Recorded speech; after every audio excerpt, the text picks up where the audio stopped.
We clear? Yes. Good. I knew we would, but just in case there were media here, they need to know as well. We are here tonight to recruit and organize an army of patriots to secure the federal debt ceiling.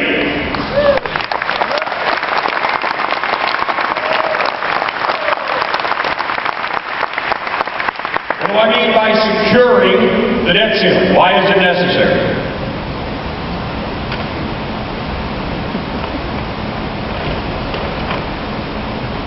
How about this one? Will that work? Yeah. I like that. You like that? Think of the U.S. government as a child. That beautiful child over there. Even before she was the beautiful child she is, for instance. When the Declaration of Independence was written, the Revolutionary War fought, and the Constitution adopted. The government was as small as it was young. As time went by, but mainly around the years 1910, Woodrow Wilson, 1936 with FDR, 1960s, in the 60s, with LBJ, and then of course in 2009. Government grew by rapid spurts, and as it grew, it transformed from a child to an adolescent, sometimes a very rambunctious adolescent. Remember the 20s, the roaring 20s. And in the latest stages, something akin to a blob that is crowding out independence, crowding out personal responsibility, crowding out self-rule, personal, even state sovereignty. And when the blob grows large enough to touch every crevice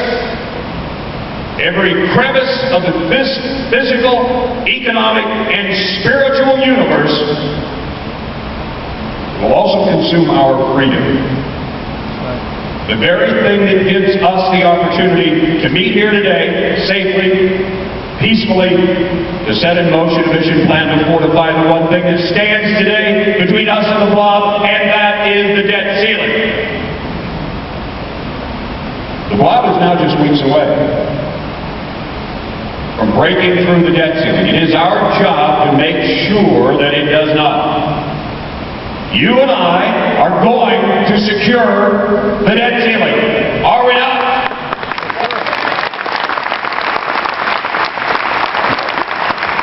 To secure means to protect, to shelter, to keep safe, to fortify. That's what we're going to do. What does that do? Why is that the way to go about this? The government feeds on what?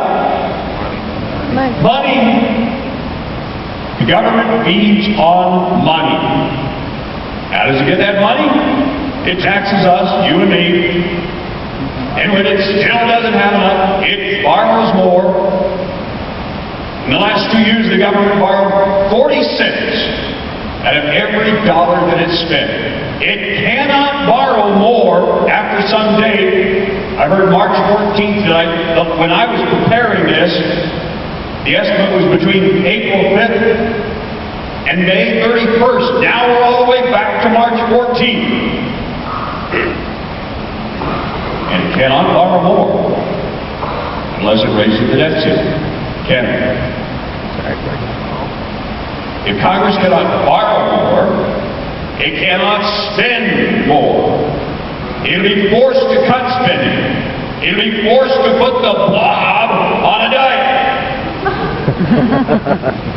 Maybe shrink it to a size that will assure the survival of freedom. Remember, because freedom is the last thing to fall.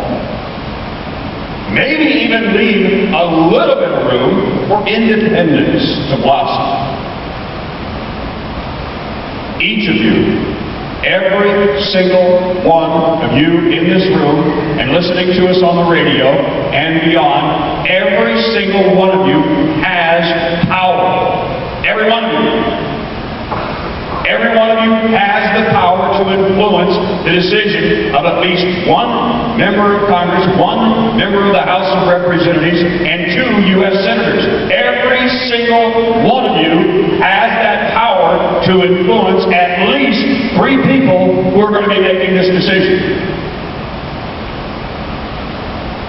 They will vote yes, or they will vote no on raising the debt ceiling.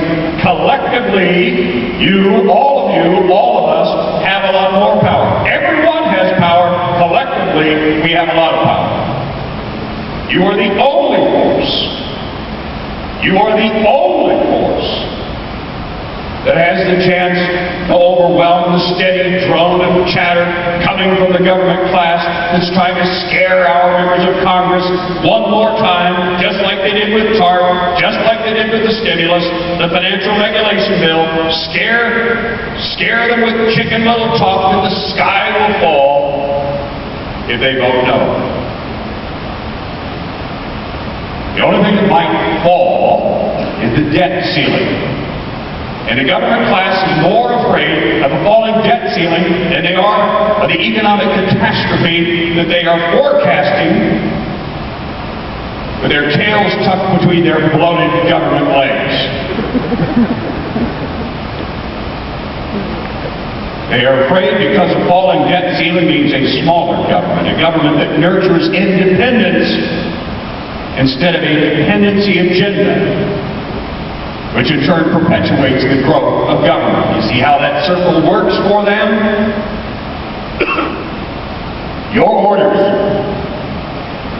if you join this fight, are to contact your congressmen and your senators and tell them not to touch that debt ceiling, that it is being guarded by your vote in the next election, and that vote will, under no circumstances, be cast for someone who tries to make more room for even larger government and less room for freedom and independence by raising the debt ceiling.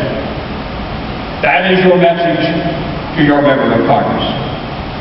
Your orders, if you join this fight, is to do just that.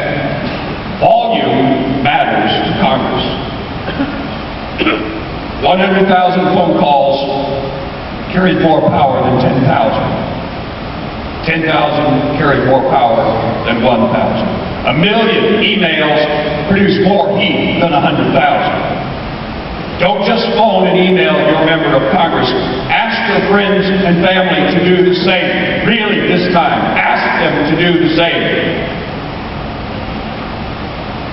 It's not the government, it's the growth of government that is the enemy. The ceiling is the barrier, the wall, if you will, the rampart, protecting the freedom fortress.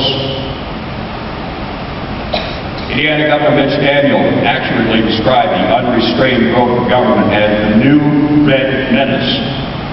I like that because not only does it connotate the danger, the seriousness of the danger, but it describes what it is: red ink, and the spending that led to that red ink. He said if a foreign power advanced an army to the border of our land, everyone in this room would drop everything and look for a way to help. We would set aside all other agendas and disputes as secondary. We would go to the ramparts until the threat was repelled.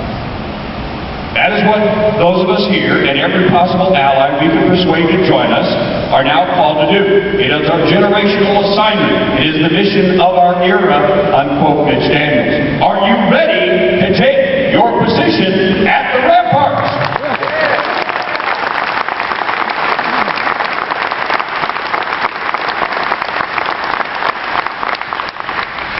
There will be other battles. If they fail to borrow more, they will come out after others with efforts to raise taxes and any other weapon that they can find to avoid shrinking government. We'll be ready then too. We will be ready then too, won't we? Yeah. But tonight, the mission is to hold this hill, this rampart. This rampart is where we will win or lose. Today, failure is not an option.